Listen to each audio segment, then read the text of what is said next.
Parashat Béchalach. Les Bnei Israël sont sortis d'Égypte. Ils arrivent devant la mer Rouge. Et là, ils sont encerclés. Devant eux, la mer. Derrière, par eux, qui veulent les tuer. De part et d'autre, le désert et ses dangers. Que faire? Alors, mes Farshim expliquent qu'il y a 4 réactions. La première, évidemment, prier. La deuxième, se battre. La troisième, se rendre et retourner en Égypte. Et la quatrième, enfin, se jeter dans la mer. Alors, par rapport à la première réaction, celle de prier,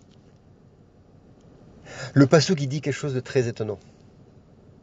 Hachem lui-même demande à Moshe Rabbeinu de ne pas prier. Matitzak elai. Pourquoi tu cries vers moi? Sous-entendu, pourquoi tu pries maintenant? Daber et Bnei Israël et Isaou. Dis au Bnei Israël de partir, sous-entendu, de se jeter dans la mer. Il demande le Or HaChaim HaKadosh, que ça c'est très très bizarre. La pierre angulaire du judaïsme, c'est la prière. Comment Hachem lui-même, à ce moment-là, demande de ne pas faire la prière? Il répond le Or HaChaim HaKadosh que c'est sûr que la prière, ça a une force incommensurable. Mais d'Afka, à ce moment-là, il fallait faire quelque chose de plus. Pourquoi? C'est parce que les Mefarshim nous expliquent que là-haut dans le ciel, il y avait des anges maléfiques qui étaient Mekatregim, qui accusaient les Bnei Israël. Dis quoi, Hachem? Tu veux sauver ceux-là? Elou, Ve'elou, Ovde Avodazara. Ceux-là et ceux-là, sous-entendu, les Bnei Israël comme les Égyptiens, ils ont fait Avodazara. Ils sont pas très tzadikim. Ils ont des choses à se reprocher. Pourquoi tu vas les sauver? Aïe, aïe, aïe. Hachem, il a quelque part écouté cet argument. Et pour cause, il a dit à Moshe Rabbeinu, attends, fais pas la prière maintenant. Pourquoi? Parce que des fois, même si on fait une prière du fond du cœur, il y a des mékadrigim, des accusateurs, comme on a dit tout à l'heure, qui font obstacle, qui empêchent notre prière de monter. Si on a des choses pas très bonnes, des choses pas très bonnes à se reprocher, alors c'est difficile que notre prière monte là-haut. C'est pour ça qu'on va voir les tzadikim, parce qu'eux ils sont complètement propres, nekim, tzadikim, mais leur prière elle monte très très haut là-haut, directement. Mais à ce moment-là donc, d'après l'argumentaire des Malachim, les Bnei Israël, ils avaient un casier judiciaire pas très naki, pas très propre. C'est pour ça donc que Hachem il a dit de ne pas prier maintenant. Alors qu'est-ce qu'il faut oui faire? Et ça va être la leçon pour nous aussi. Il faut acquérir des srouyot, des mérites. Et comment acquérir des mérites? Il dit le Or HaChaim HaKadosh, c'est à ce moment-là de faire preuve de bitachon, emuna, confiance, foi en Hachem. Comment montrer le bitachon à ce moment-là, encore une fois, la confiance qu'on a en Hachem, c'est faire un maasé, faire un acte qui montre ce bitachon-là. C'est quoi l'acte? Visaou, qu'il voyage, vous avez entendu, qu'il se jette dans la mer. Et pourquoi c'est Dafka, ce bitachon-là, qui est la clé de la délivrance? Il dit le Or HaChaim HaKadosh, parce que le pasuk qui dit Abotear Bachem Chesed Yesovenu. Celui qui est confiant à Hachem, alors il va être entouré de chesed, sous-entendu de miséricorde, de bonté, de délivrance. Et le Yalkut, un Midrash, il explique que Afilu Racha Veyeshlo Bitachon Akadosh Baruch Hu Ozro, que même quelqu'un qui est très loin, qui est un rachat même, s'il a confiance à Hachem, alors Hachem il va le sauver. Donc du coup on comprend. Les Mekatregim, ils ont dit c'est des Rechaim, les Bnei Israël maintenant.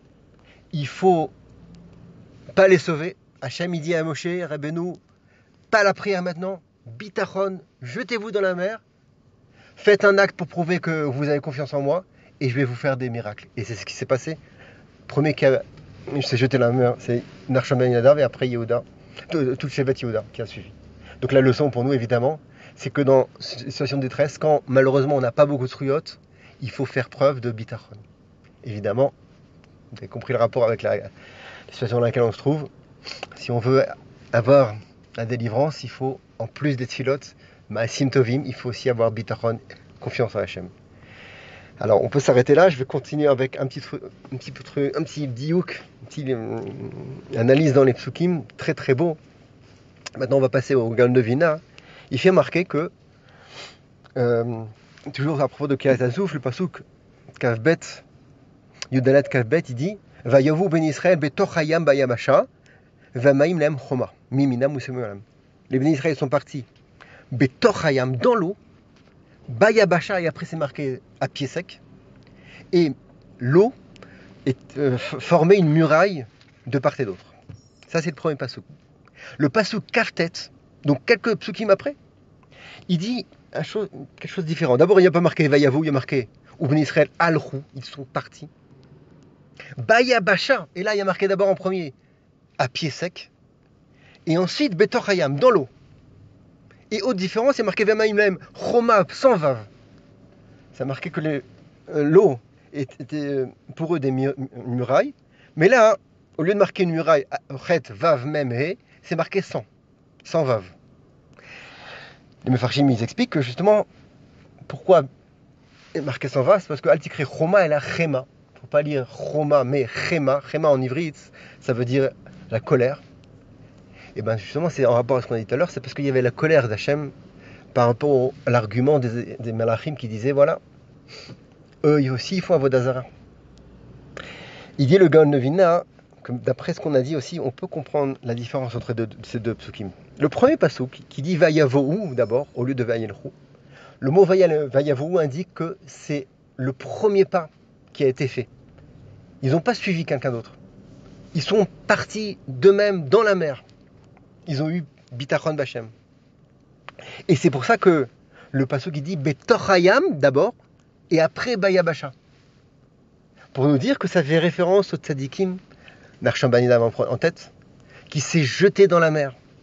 Et ensuite, la mer s'est ouverte, et c'est pour ça que le pasuk termine il continue en disant Bayabasha.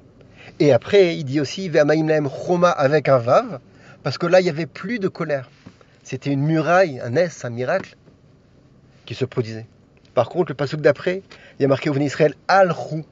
Les Ben Israël, ils sont partis. Ici, quand on dit Al-Chou, c'est dans le sens suivre. Et là, en fait, ça fait référence à la deuxième catégorie des Ben Israël, qui avait un manque de bitachon.